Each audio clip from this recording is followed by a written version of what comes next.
पंजवीं पातशाही श्री गुरु अर्जन देव जी महाराज साहब की। पाठ पढ़ो अरो वेद विचारो, निवल बुरंगम साधे। पाठ पढ़ो अरो वेद विचारो, निवल बुरंगम साधे। यह श्री गुरु अर्जन देव महाराज साहब की वाणी है। आपने संसार को एक अनमोल रतन दिया है जिसको हम श्री ग्रंथ साहिब कहते हैं। इस ग्रंथ के अंदर आपकी वाणी, आपसे पहले जो 4 गुरु साहिबान हुए उनकी वाणी, और कोई ये ख्याल न करे कि ये पंजाब के गुरु साहिबान का कोई अलग मत है। हिंदुस्तान के चोटी के महात्मा, सभी वर्गों के, सभी जातियों के, उनके वाणी के शब्द भी इसके अंदर रखे हैं कि ये प्राचीन संत मत है जो अनाद काल से संत महात्मा समझाते आए हैं। हम ये भी जानते हैं कि इस जिंदगी के अंदर आपने केवल नाम की कमाई की। नाम का भेद गुरु देता है। श्री गुरु रामदास जी महाराज के छोटे सुपुत्र होते हुए भी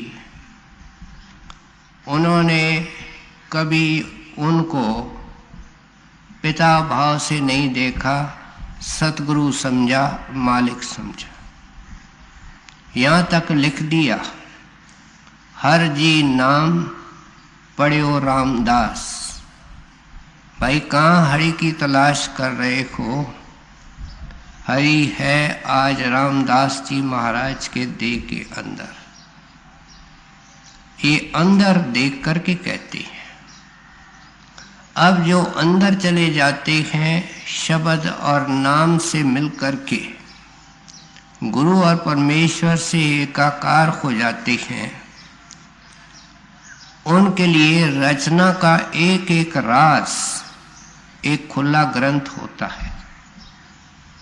आज जो शब्द हम सुनने लगे हैं, ये एक विशेष महत्व रखता है। ऐसे बहुत कम शब्द ग्रंथ साहिब में हैं। अजीब मौज के घाट पर आकर के गुरु साहिब अपने पिछले जन्मों का जिक्र करते हैं कि कितने जन्मों से हमारे अंदर परमात्मा के मिलने की प्यास थी और उसके अधीन हमने कौन कौन से साधन अपनाए और उनका नतीजा क्या हुआ। अगर नाम और शब्द और गुरु नहीं मिलता तो दुनिया का हिस्सा ही बने रहते। इसलिए इस शब्द की एक विशेष भावना है और वह ये है कि कलयुग के अंदर जिंदगी थोड़ी है। 20-25 साल तक तो कोई होश नहीं रहता, चलती है तो बुढ़ापा मंडराता है और टिड्डियां आकर के खेत को खा जाती हैं। ये फिर 84 का हिस्सा बन जाता है। किसान भूखा रह जाता है। इसलिए आप समझाते हैं, भाई मैंने खुद हर एक साधन को ठोक बजा करके देखा है। कोई भी इनमें के अंदर अगर आप साधन करते हो उस परमात्मा को पाने के लिए तो मेहरबानी करके अपना वक़्त बचाओ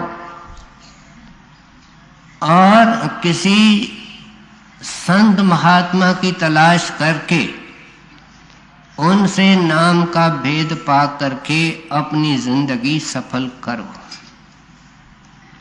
अब इस इतिहास को प्रारंभ करते हैं और आप समझाते हैं, पाठ पढ़्यो और वेद विचार्यो, निवल बुहंगम साधे।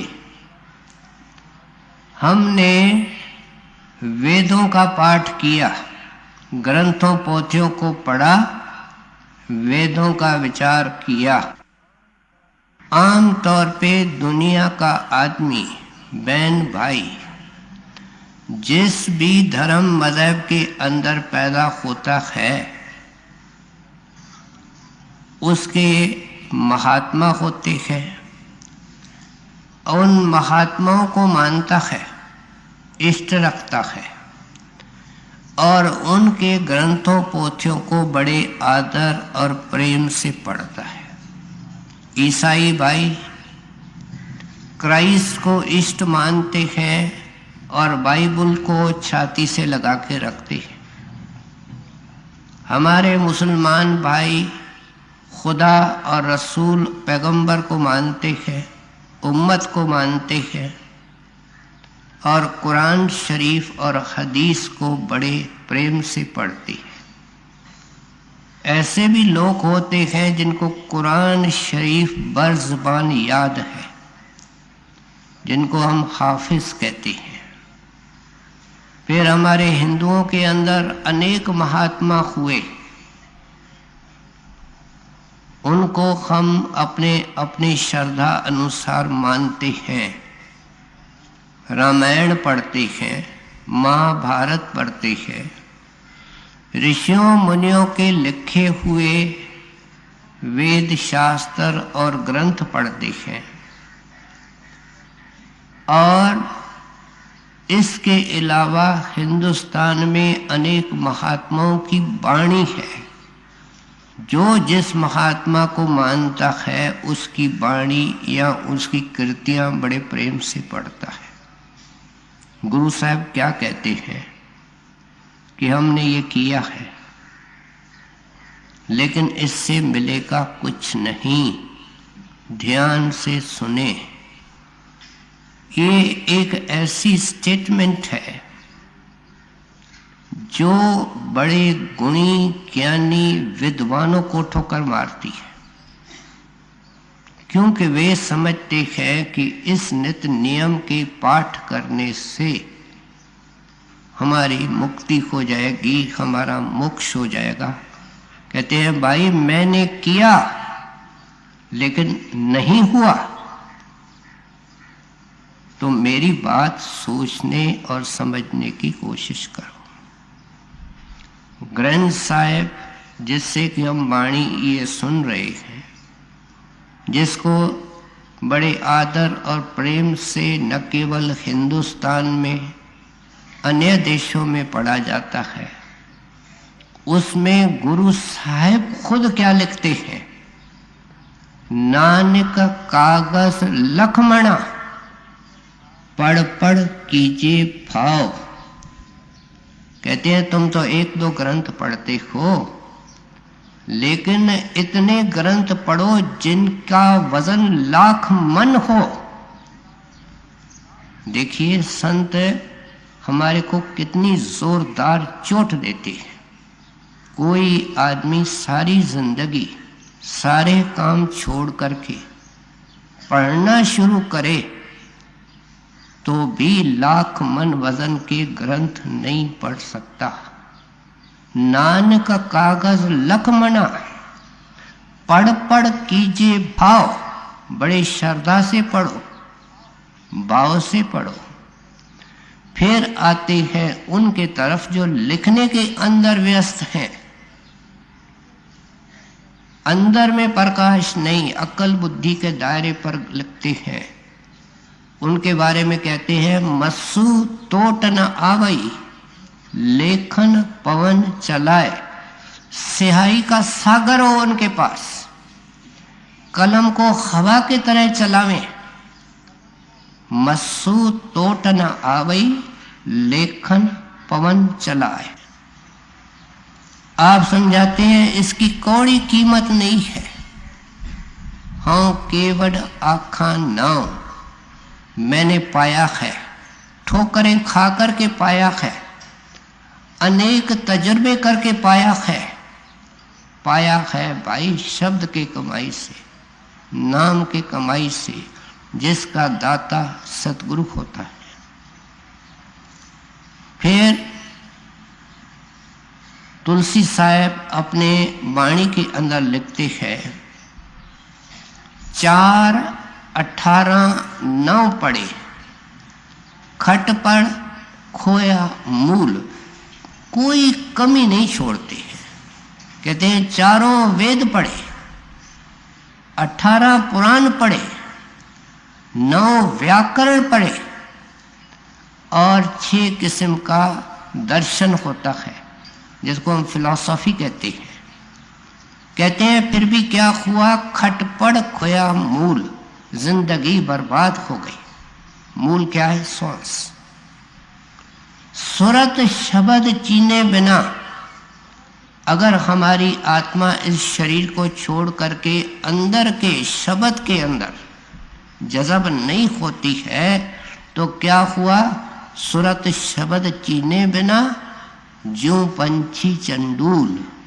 चंडूल एक चिड़िया होती है जंगल में, जिस जानवर की आवाज सुनती है ऐसी एन आवाज पैदा कर सकती है।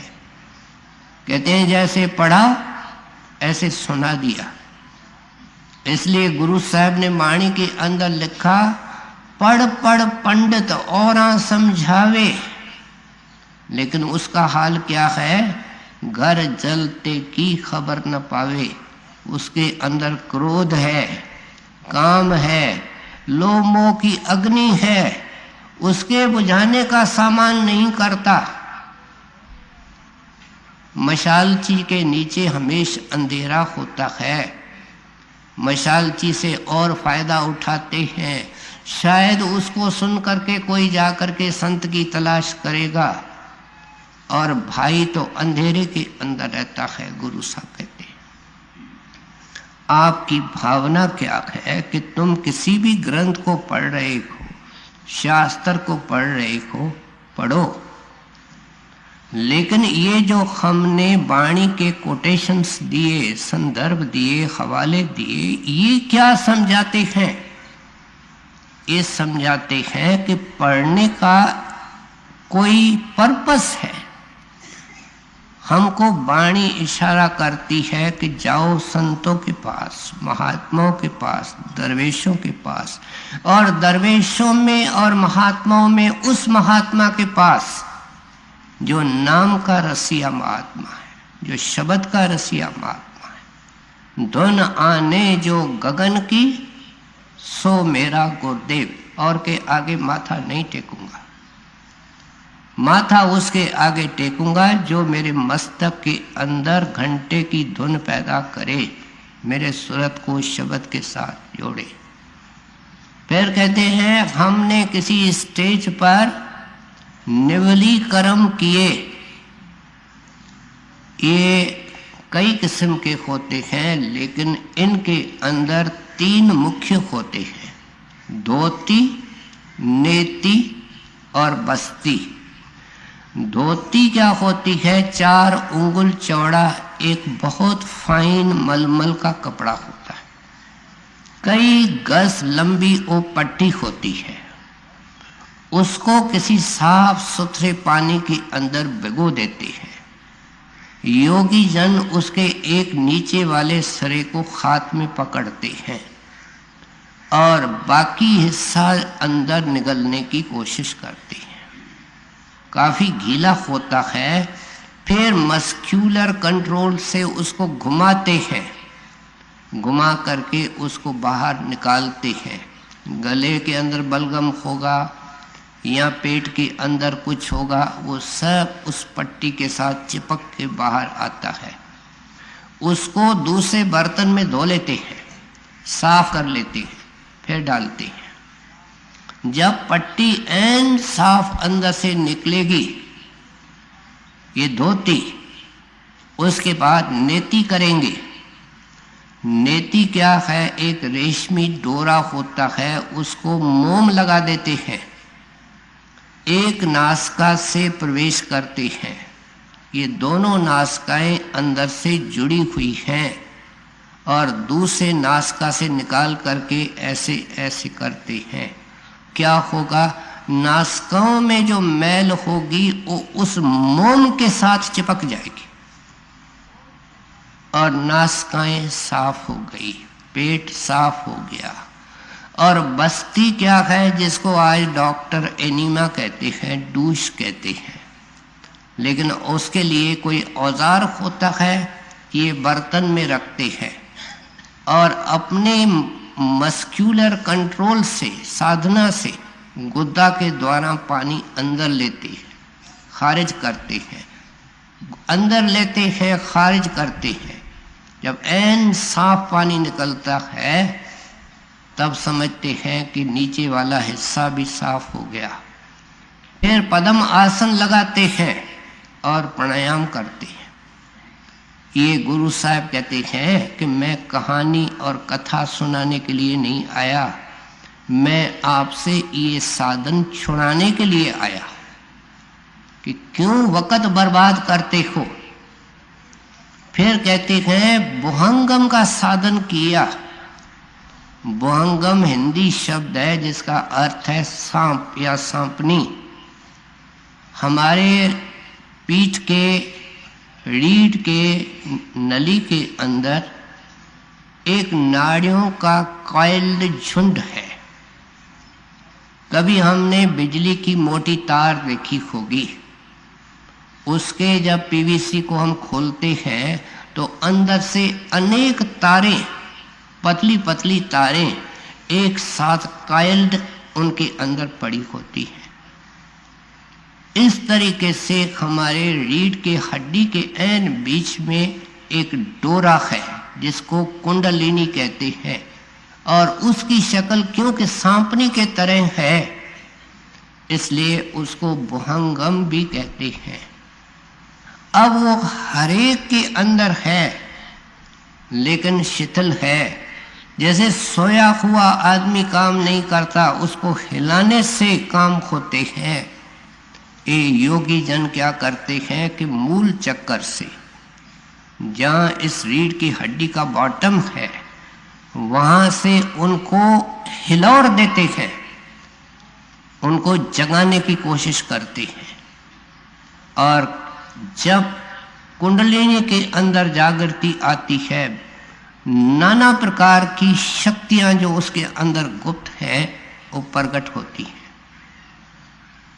कभी कभी आपने सीरियल में और आपने फिल्मों के अंदर भी ये देखा होगा कि वशिष्ठ जी महाराज कर रहे हैं, फलाना कर रहा है। कुंडलिनी का साधन कैसे बिजली के तरह पीछे से वो रोशनी निकलती है, यहाँ आती है। ये कुंडलिनी का साधन है। कई योग आश्रमों के अंदर किया जाता है, लेकिन इनके अंदर खतरे हैं। पहला शर्त ये है कि उस आश्रम का गुरु उनके पास हो। दूसरा, इनके अंदर अगर कोई गलती हो जावे तो कई किस्म की बीमारियां हो सकती है। कभी कभी तो अंदर शरीर के अंदर इतनी गर्मी पैदा होती है कि ऐसे अभ्यासी को मजबूरन मांस खाना पड़ता है, नहीं तो वो ज्वाला उसके कलेजे को चाटने लगती है। उस आग को शांत करने के लिए ये करते हैं। कभी इतनी ठंड की अंदर अवस्था पैदा हो जाती है कि उनको मदरा पान करनी पड़ती है, शराब पीना पड़ता है। गुरु साहब कहते हैं, भाई पाठ पढ़ो, मैंने पढ़ा है। वेद विचार्यो, मैंने पढ़ा है, मैंने विचार किया। निवल भुवंगम साधे, निबलीकरण मैंने किए हैं और मैंने इस कुंडलिनी का साधन किया है, लेकिन अंदर में कोई प्रकाश नहीं हुआ, अंदर में कोई प्रभु की राह नहीं मिली।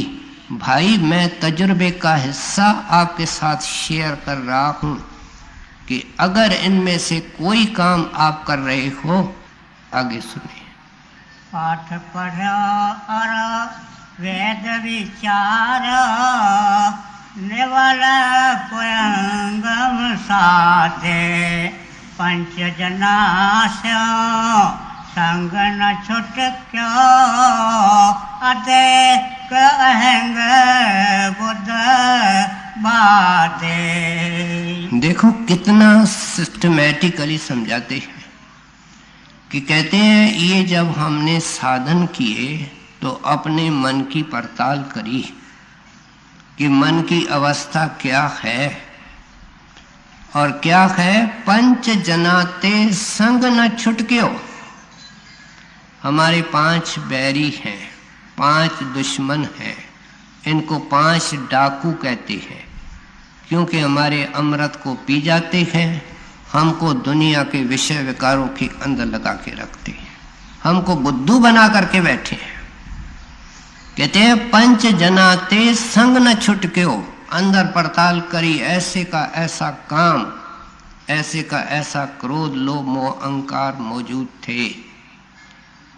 रावण ने कितने ग्रंथ पोथियां पढ़ी थी, यहाँ तक कहा जाता है कि जो वो वेदों की टीका करता था, दुनिया के अंदर कोई ऐसा निपुण और कुशल टीकाकार नहीं था, लेकिन उसके काम की क्रोध की हालत हम जानते हैं। काम के अधीन होकर के पराई स्त्री को ले गया, क्रोध के अधीन होकर के खूब लड़ा, सोने की लंका जल गई, कुल का विनाश हो गया, लोगों की बर्बादी हो गई। कहते हैं उस पढ़ने का क्या फायदा हुआ, इतिहास गवाही देता है। इसलिए कहते हैं कि भाई मैंने जब अपनी पड़ताल करी तो इनके अंदर मैंने तो देखा बीमारी और बढ़ गई। वो क्या हुआ कि अहंकार के अंदर और वृद्धि हो गई, इजाफा हो गया। अब देखो एक अंधा है, लाठी लेकर के चलता है, वो काय का अहंकार करेगा। जिसकी टांग नहीं है, जिसकी शक्ल नहीं है, जिसके पास पैसा नहीं है, जिसकी इज्जत नहीं है, जिसको पदवी नहीं है, वो काय का अहंकार करेगा। अहंकार करता है पदवी वाला, अहंकार करता है धनवान और खूबसूरत, अहंकार होता है उसको जिसको जय जयकार करते हैं। और जब ये साधन किए जाते हैं तो इनके अंदर कई तरह से कुंडलिनी को जगाने से रिद्धियाँ सिद्धियाँ शक्तियाँ आती हैं। पानी पर तैरना शुरू कर देते हैं, हवा में उड़ना शुरू कर देते हैं, पैर लगा करके पूरी चलती हुई ट्रेन को खड़ा कर सकते हैं। ऐसी रिद्धियाँ सिद्धियाँ इनके अंदर आती हैं। हमने सुना है कि स्वामी राम तीर्थ एक बार हरिद्वार गए, उनको एक ऋषि मिला। कहते हैं कि भाई मैं 40 साल से तपस्या कर रहा हूं।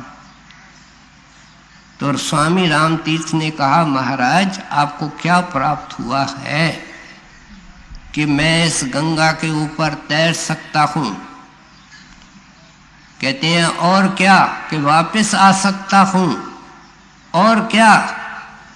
तो वह हैरान होकर के पूछता है क्या ये थोड़ा है।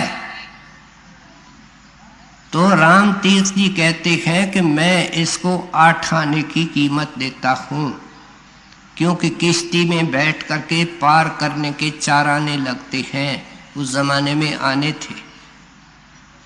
तो तुम्हारे वर्षों 40 साल की वर्षा की कीमत प्यारे 8 आने है, कोई विशेष कुछ नहीं है। जिनके पास ज्ञान है सो इसलिए कहते हैं कुदरती जब रिद्धियां सिद्धियां शक्तियां आई, मालाएं आई, जय जयकार हुई, तो अहंकार तो आएगा। कहते हैं बीमारी को बीमारी को, मन के रोगों को कम करने की कोशिश करी, मन को बस करने की कोशिश की, लेकिन तो इजाफा हो गया, अहंकार और बढ़ गया।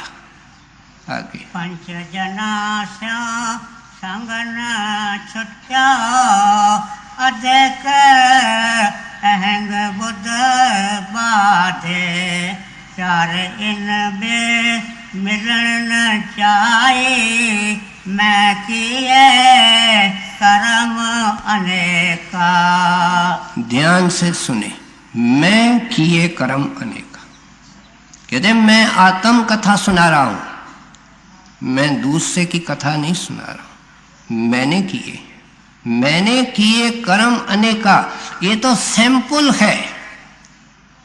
इसके अलावा हजारों मैंने और साधन किए हैं, लेकिन कितने प्यार से समझाते हैं, प्यारे इन विध मिलन न जाई। क्यों? मैं किए कर्म अनेका। मैं अपने तजुर्बे के आधार पर कहता हूं कि इस तरह परमेश्वर की प्राप्ति नहीं होती है। आप बार बार हमसे प्रीत करते हैं, जितनी प्रीति ये संत हमसे करते हैं, उसका अगर एक हिस्सा हम लौट के करें, हम कहाँ का कहाँ हो जाए। कहते हैं सुनते क्यों नहीं हो, मेरे तजुर्बे का फायदा क्यों नहीं उठाते हो, मेहरबानी करके इनको तज दो। असली साधन का जिक्र क्या है? संतों के पास जाना, नाम की कमाई करना। इसको खोल खोल करके आगे समझाएंगे, लेकिन फिलहाल हमको उन गलत साधनों से निकालना चाहते हैं जिसके अंदर दुनिया के तरह तरह के लोग अटके हुए हैं। आगे प्यारे इन विध मिलन न चाहे, मैं किए कर्म अनेका। हार पड़ो स्वामी के द्वारे, जय गो दे विवेका। इनकी एक एक लाइन बड़ी मीनिंगफुल है। कहते हैं हार पड़ो स्वामी के आगे, दीजिए बुद्ध विवेका। याद रखो, ये जो साधन करने वाले लोग हैं, का ग्रंथों पोथियों को पढ़ना, निवली कर्म करना या कुंडलिनी का साधन करना, वो परमात्मा के मिलने के लिए कोई नहीं करता है। अपने जय जयकार के लिए करते हैं, अपने विद्या के वृद्धि के लिए करते हैं। लेकिन गुरु साहब कहते हैं मैंने ऐसे नहीं किया, मैंने किया परमात्मा को मिलने के खातिर। मेरा इरादा, इंटेंशन एक था। ये इंटेंशन किसी बिरले का होता है। अगर ये इंटेंशन इसका होता है तो फिर ये शुभ कर्म के अंदर आता है। अगर पैसा चाहिए, संसार का काम चाहिए, इस इरादे से करता है तो ये शुभ भी नहीं माना जाता है, स्वार्थ माना जाता है। सो इसलिए आप उपदेश करते हैं कि ये सारे कर्म प्यारे अगर कर रहे हो तो मेरे को बहुत प्यारा है, क्योंकि जिंदगी से बढ़ कर के कोई कीमती चीज नहीं है। अगर कर रहे हो तो मेरे को सुनो, मेरे तजुर्बे से लाभ उठाओ। प्यारे न किसी को मिला है न मिल सकता है। हिंदुस्तान के 4 कोने हैं।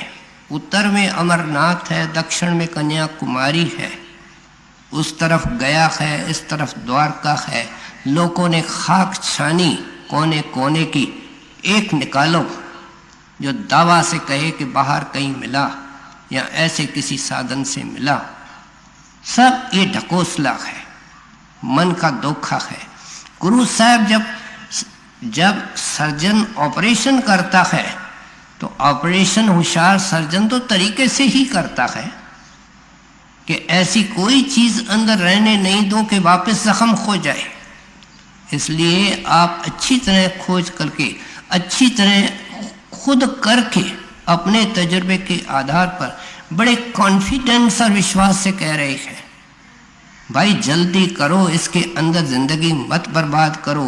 मैंने किए हैं, खाली का खाली रखा। खाली इन द सेंस कि मेरे को वो परमात्मा का दर्शन नहीं हुआ, मेरे को वो मार्ग हाथ नहीं आया। और पढ़ो स्वामी के द्वारे दीजे बोध विवेका मन पे कर पाती रहो लगन फिरो बन माही। कहते हैं मौन रखा। हमने मौनी देखे होंगे, वो मुंह पर हमेशा पट्टी बांध के रखते हैं। उनको कोई ऐसी मत मिल जाती है, कोई ऐसा आदमी मिल जाता है, कोई ऐसा मार्गदर्शक मिल जाता है जो उसको सोचता, जो उनको समझाता है कि मौन रखने से ही सब फायदे हो जाएंगे। वो पट्टी बांध देते हैं। एक हमारा सत्संगी था, वो ट्रेन में सफ़र कर रहा था, देखता है सेकंड क्लास, उस ज़माने के अंदर सेकंड क्लास थर्ड क्लास भी होता था। एक मौनी बैठा है, तो उससे जब वो सवाल पूछता है वो मुस्कराता है और कागज़ पेंसिल उसके पास डायरी है और जवाब लिखता है।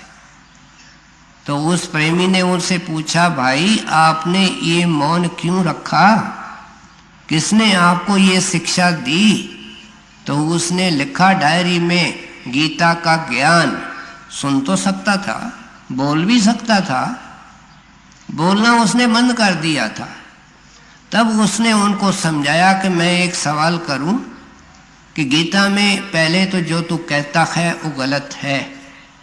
गीता में कहीं नहीं रखा है कि इस तरह का मौन रखो जैसा तुमने रखा है। अगर भगवान खुद ऐसा मौन रख देते जैसा तूने रखा है तो हमारे पास गीता कैसे आती? अगर महापुरुष ऐसा मौन रखते जैसा तूने रखा है तो हमारे पास वेद शास्त्र कैसे आते, उनके अनमोल वचन कैसे आते?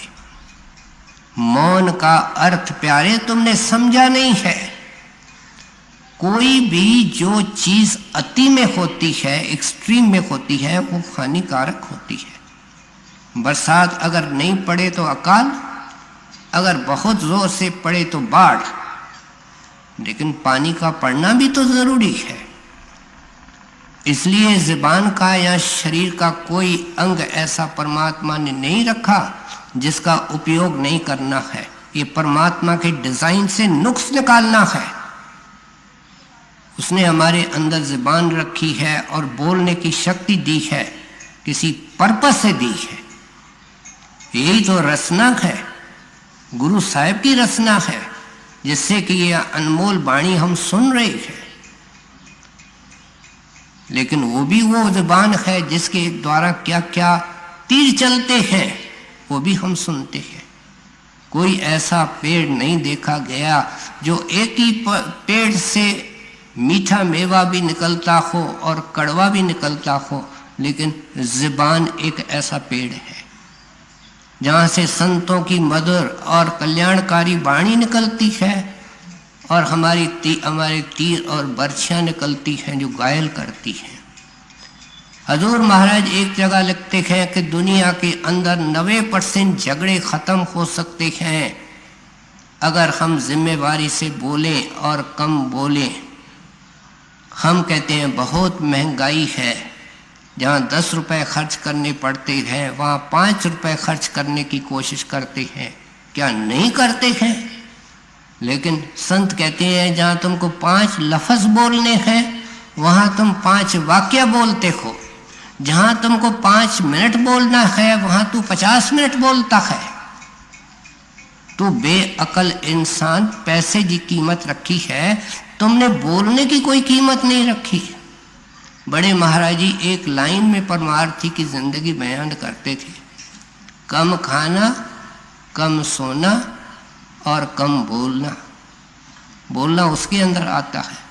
कभी कभी किसी विशेष दिन पर बड़े महाराज जी कुछ घंटे बोलते नहीं थे। मौन रखने से बड़े फायदे हैं, क्योंकि सेहत अच्छी रहती है, शरीर की एनर्जी बढ़ती है, रेक्यूपरेशन होता है, सब कुछ होता है, अभ्यास करने की शक्ति बढ़ती है।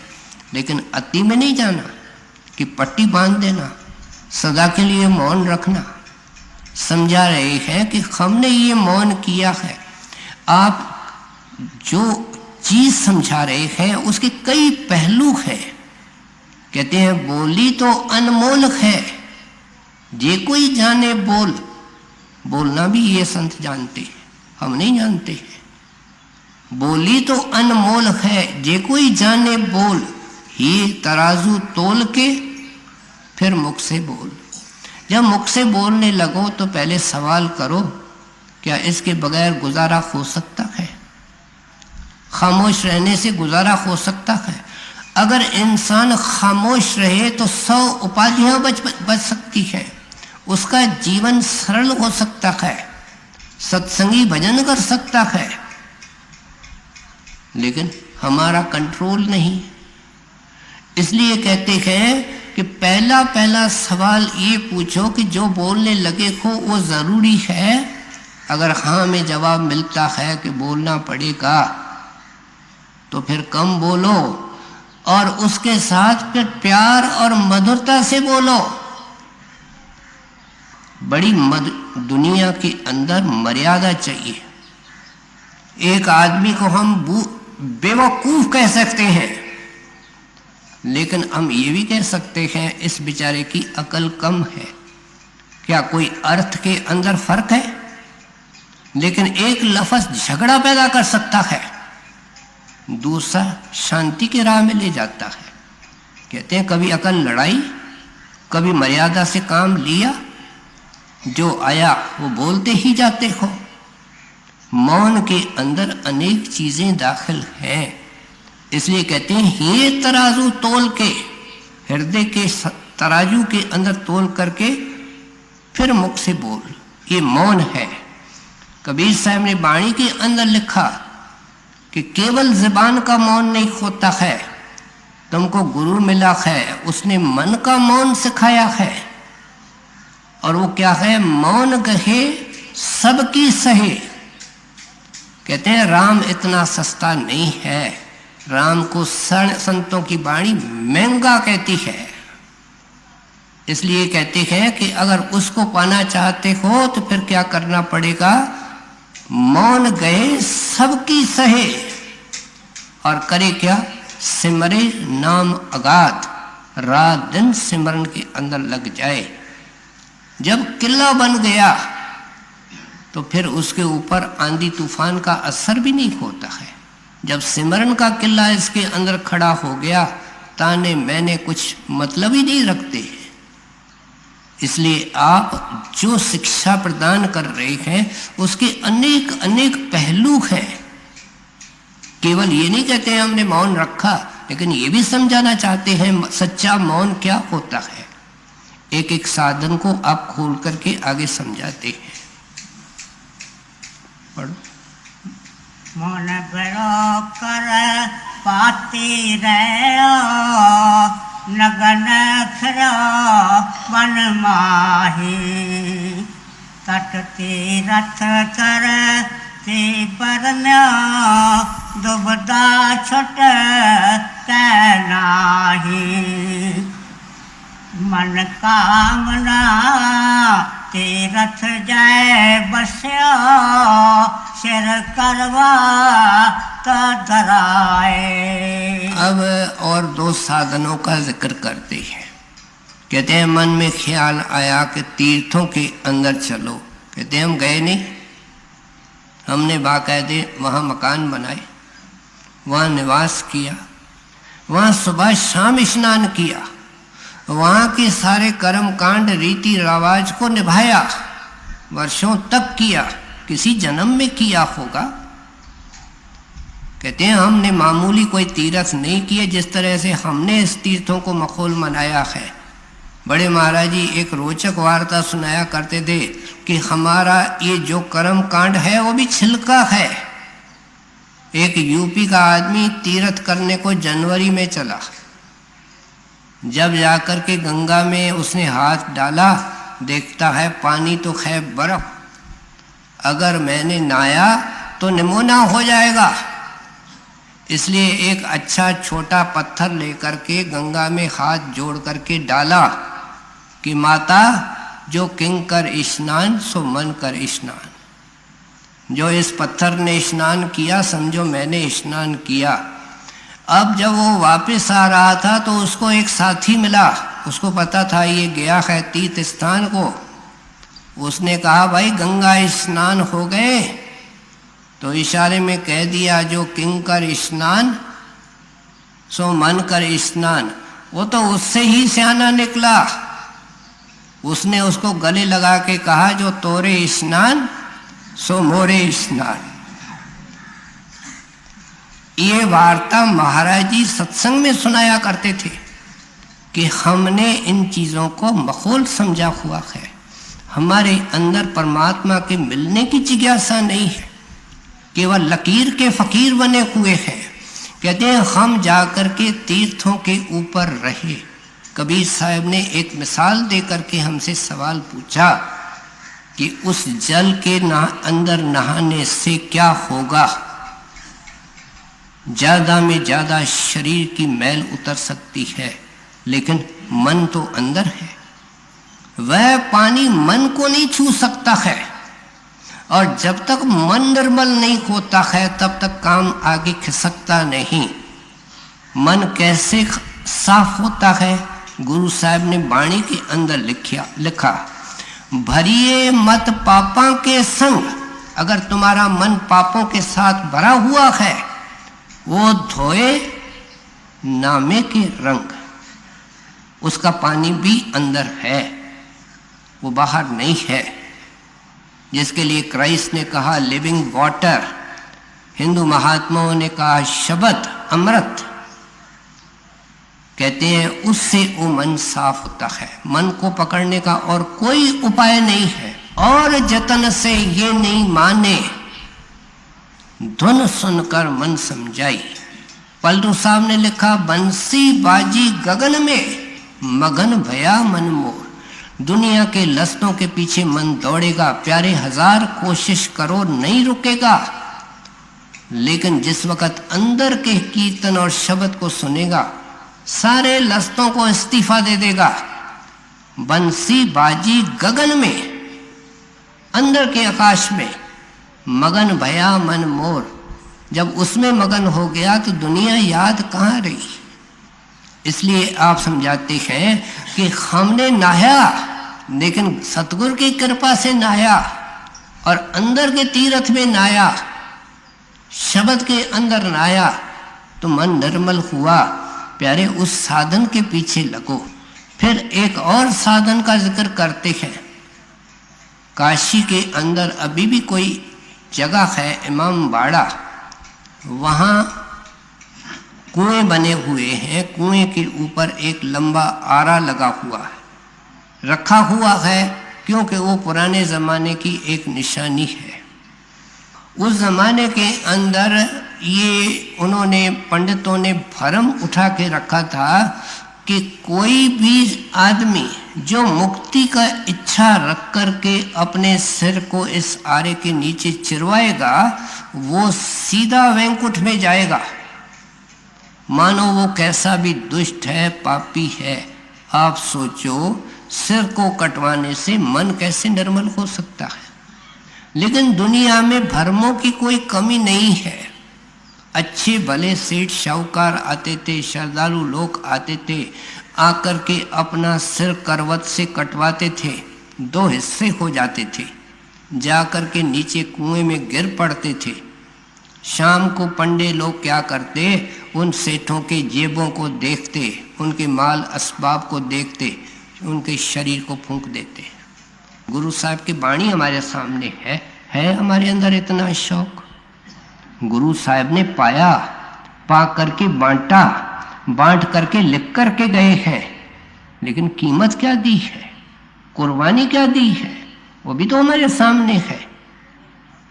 सो इसलिए आप समझाते हैं कि हमने ये सारे साधन करते हुए अपनी पड़ताल करी कि प्रभु के राह से परे परे है। अंदर कोई रोशनी नहीं, प्रकाश नहीं, शांति नहीं, सुख नहीं। मन के अंदर वही डंग मौजूद है, वही काम सताता है, क्रोध सताता है, लोभ दौड़ाता है। कोई इनके अंदर कमी नहीं आती है। मन कामना तीरथ जय बस्यो सिर करवात धराए मन की मैल न उतरे ए विध जे रख जता न कराए कनक कामनी है वर गवा बोविद दान दातारा अन्न वस्त्र घूम और पे न मिलिए हर द्वारा पूजा अर्चा बंधन दंडौत खट कर्मा रत रहता। अब दो और साधनों का जिक्र करते हैं। कहते हैं कि हमने फिर सोचा कि पुण्य दान करने से मन निर्मल होगा, प्रभु के नजदीक जाएंगे। गुरु साहब ने जिस भी साधन को अपनाया है और किया है तो पूरी तरह से निभाया है। कहते हैं हमने जमीन दान में दी, लेकिन कितनी एकड़ों के एकड़ दी। हमने सोना दान में दिया, हमने कीमती रतन दान में दिए। पता नहीं कौन सी कितनी लंबी लिस्ट है जो अभी हमने सुनी। कहते हैं ये सब चीजें घोड़े हैबर खैबर घोड़े दान में दिए, हाथी दान में दिए। कोई कमी नहीं किसी साधन की गुरु साहब ने खुद छोड़ी है। लेकिन कहते हैं उसके होते हुए भी मन के अंदर अहंकार आता है। अपने सत्संग के घर के अंदर एक बक्सा लगा हुआ है, उसके अंदर सेवा डाली जाती है। आज 20 साल हो गए उस बक्से के अंदर सेवा डाली जाती है, लेकिन आज किसी को ये पता नहीं कौन डालता है कौन नहीं डालता है। सबको पूरी इज्जत मिलती है और नतीजा क्या होगा कि डालने वाले को कोई अहंकार नहीं होगा। फिर संत मत का एक और पहलू समझाता है कि दान केवल गुप्त नहीं होना चाहिए, लेकिन दान पात्र को देना है। अगर आप अंधाधुंध दान करते हो तो उल्टा नतीजा निकल जाता है। एक भिखारी आपसे कुछ मांग रहा है और आप उनको 1 रुपया 2 रुपया दे देते हैं, वो जाकर के मांस खाता है, शराब पीता है। अब बताओ आपने शुभ किया अशुभ किया। और फिर पुण्य दान तो कई क्षेत्रों के अंदर किया जाता है। स्कूल बनाए जाते हैं, अस्पतालें बनाई जाती हैं, जिंदगी को अच्छा बनाने के लिए कई कोशिशें की जाती हैं।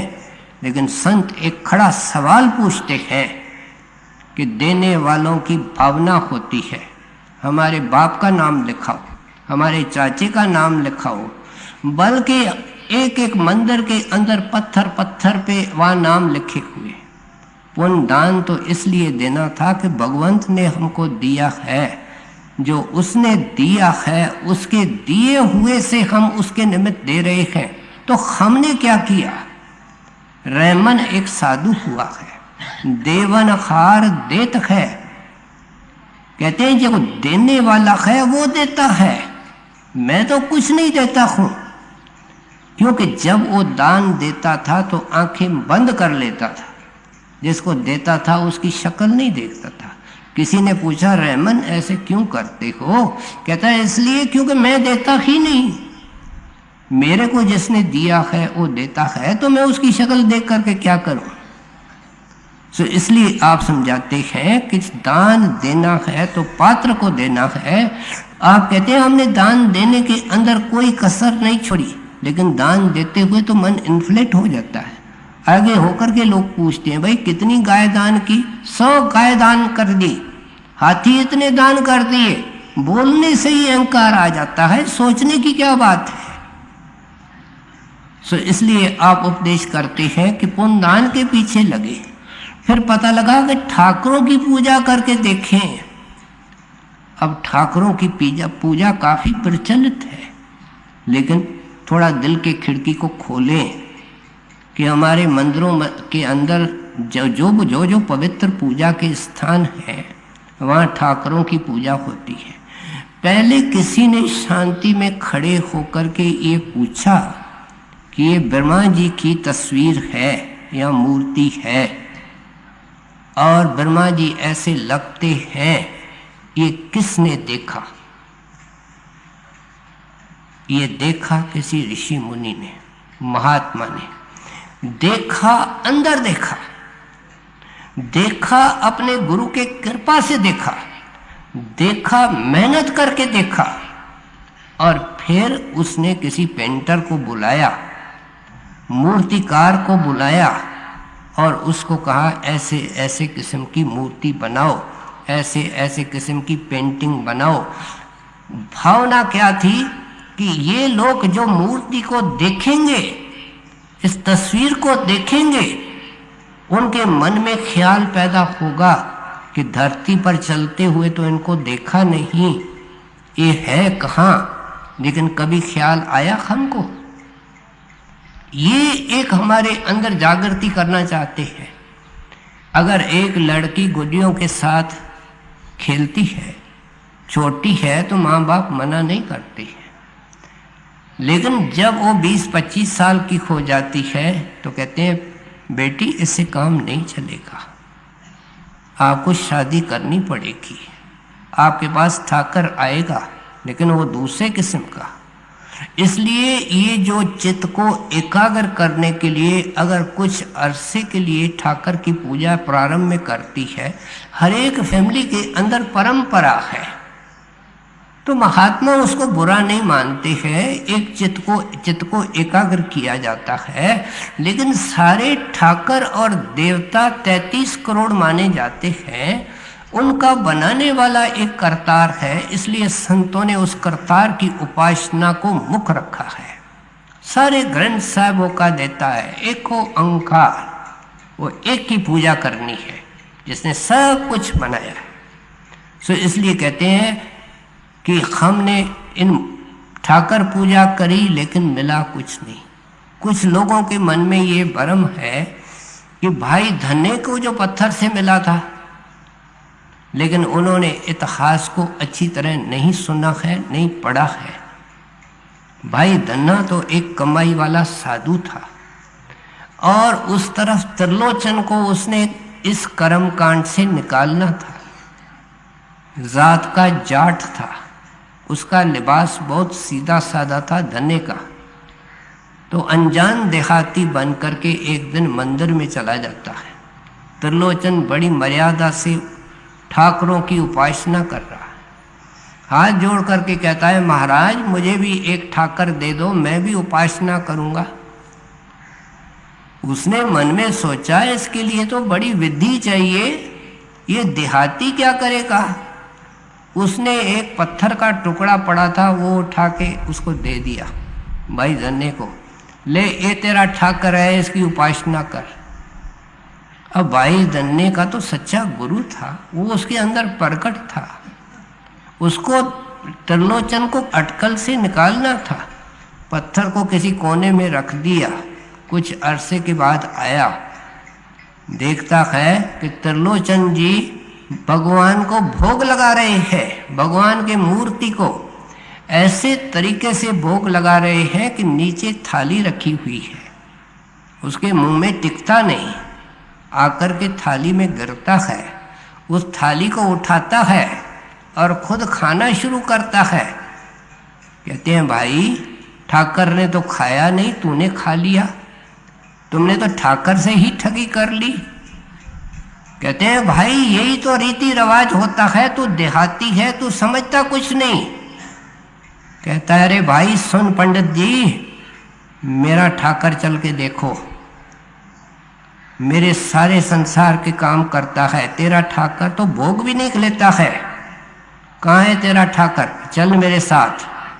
ले आया उसको खेत में, कहते देखो बैल चल रहे हैं और मेरा ठाकर उनको चला रहा है। तो लोचन कहता है बैल तो चल रहे हैं लेकिन ठाकर नजर नहीं आता है। कहते हैं रैट के तरफ देखो, कुएं पर रैट चल रहा है, मेरा ठाकर उसके ऊपर बैठा हुआ उसको चला रहा है। कहते मुझे तो दिखता नहीं है। कहते हैं दिखता कैसे, तेरी आंखों पर अज्ञान की पट्टी है। भाई थन्ने ने त्रिलोचन को नाम दिया है और उसके बाद उसको सच्चा साधु बनाया है। ये कहना कि भाई धन्ने को पत्थर से मिला, ये हिस्ट्री को ट्विस्ट करना है, हिस्ट्री की गलत जानकारी है। असली हकीकत ये है जो संतों ने खोल करके समझाई है। सो इसलिए कहते हैं हमने ये सारे विभिन्न किस्म के साधन किए, लेकिन अंदर में संतोष, शांति, परमात्मा का दर्शन, उसकी झलक तक नहीं मिली। पूजा अर्चा बंधन दंडात खट कर्मा रत रहता, हाँ हाँ करत बंधन में पर्या न मिलिए जुगता। योग से धरा सन 84 ए भी कर रहा बड़ी यारदा फिर जन्म हर से संग न गए। कहते हैं फिर योग अभ्यास किया और योगी आप जानते हैं प्राणायाम करते हैं। सांस हम भी लेते हैं, हम सांस को लेते हैं और खारिज करते हैं और ये कुदरती प्रोसेस है। लेकिन योगी जन क्या करते हैं, प्राण लेते हैं और प्राणों को रोकते हैं और रोक करके फिर खारिज करते हैं। कुंभक, रेचक, पूर्वक उनका टेक्निकल टर्म्स हैं। ये 3 उनके हिस्से बन जाते हैं। अब वो क्या करते हैं कि रोकने की जो अवधि होती है वो कुछ सेकंडों से शुरू करते हैं। पहले 1 सेकंड, 2 सेकंड, 10 सेकंड, फिर बढ़ते बढ़ते अभ्यास करते हुए कई दिनों तक ये रोक सकते हैं। उनके शरीर पर असर नहीं होता है। कोई सवाल करेगा कि फिर वो जीवित कैसे रहते हैं। प्राण 10 किस्म के होते हैं, 5 स्थूल होते हैं, 5 सूक्ष्म होते हैं। वो स्थूल प्राणों का सहारा छोड़ते हैं और सूक्ष्म के सहारे जीते हैं। बड़े महाराज जी खुद अपनी देखी हुई वार्ता आम सत्संग में सुनाया करते थे। आप फरमाया करते थे कि हमारा हरिद्वार जाना हुआ, वहाँ एक योगी की ये दावा थी कि लकड़ी का पूरा बक्सा जिसमें इंसान सो सकता है उतना बनाया जाए और उसके अंदर हमको सुलाया जाए, उस बक्से को बंद किया जाए, ताला चाबी लगाई जाए, एक खड्डा खोदा जाए कब्र के तरह, उसमें वो बक्सा उतारा जाए, उसको ऐन बंद किया जाए, मिट्टी डाली जाए, 3 महीने के बाद बक्सा खोलो, मैं जिंदा निकलूंगा। ये क्या है कि उसके प्राणों की अवधि रोकने की ताकत 3 महीने की थी। कहते हैं नतीजा क्या होगा, इंसान महीने, वर्ष, दिन लिखा के नहीं लाता है। जिंदगी बनी हुई है श्वासों की। टोटल पूंजी कितनी इंसान को मिली है वो श्वास है, महीने साल बगैर नहीं होते हैं। अब जब उन्होंने 2 श्वासों के बीच में 3 महीने रोक लिए तो क्या होगा, उम्र बड़ी हो जाएगी। इसलिए कहते हैं हमने ये भी किया। गुरु साहब कहते हैं हमने अपनी आवर्जा, अपनी आयु बड़ी कर दी, लेकिन उस बड़ी उम्र से फायदा क्या हुआ। कहते हैं अगर आपको 10 साल के अभ्यास के अंदर शब्द, नाम और सतगुरु का दर्शन मिल जाए तो उस 2000 साल की जिंदगी को करना क्या है। अंग्रेजों के ज़माने के अंदर जब रेल की पटड़ियाँ बिछाई जाती थी, विस्फोट किए जाते, किसी कोने के अंदर साधु बैठा मिला था। भाई कौन सा सन और ज़माना चल रहा है, मुद्दत का बैठा हुआ है। वाल्मीकि जो मशहूर है, वाल्मीकि का अर्थ क्या है, वाल्मीकि का अर्थ है दीमक, दीमक के ढेर। वो जब समाधि के अंदर बैठा तो उसने खाया पिया कुछ नहीं, अंदर के प्राणों से गुजारा किया। मिट्टी चढ़ गई, दीमक चढ़ गया, केवल उसकी आंखें दिखती थी। कहते हैं करके देखो, हमने किया है। इसलिए परमात्मा ने एक ऐसा आसान साधन बनाया है कि गांव की औरत, पढ़ा आदमी, अनपढ़ आदमी, गरीब आदमी, अमीर आदमी, हर एक वो कर सकता है। क्या आत्मा अंदर रखी है और मन की रुकावट अंदर रखी है, और दोनों को दूर करने का उपाय और साधन भी अंदर रखा है, जिसका जिक्र आप आगे करते हैं। बड़ी आरज़ा फिर जन्म हर से संग न कहा, राजलीला राजन की रचना कर राहु का मोया पारा, सेज सोनी चंदन चोआ नरक गौर का द्वारा, हर कीरत साध संगत है, सिर करवन कै कर्मा, कौ नानक तिस भय परापा, जिस पूरब लिखे का लेना, तेरो सेवक हर रंग माता, तेरो सेवक एहो रंग माता, भयो कृपाल दीन दुख भंजन, हर हर कीर्तन एहो मन राता। कहते हैं मेरे मन कैसे काबू आया? कहते हैं साधु के संगत में जाकर के। साधु कौन है? जो साधना करता है।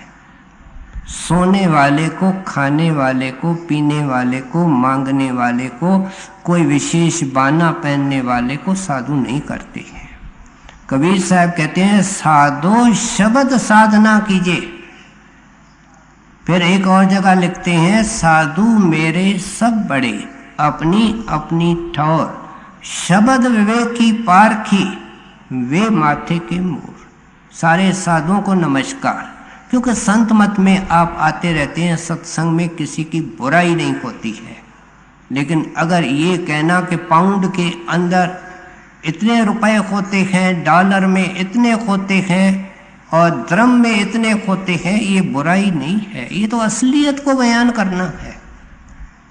सो इसलिए कहते हैं हमने पाया, ये सब कुछ करके पाया, पा करके उस साहिब के हुक्म से आपको समझा रहे हैं कि भाई जब भी मिलेगा साधु के संगत में मिलेगा।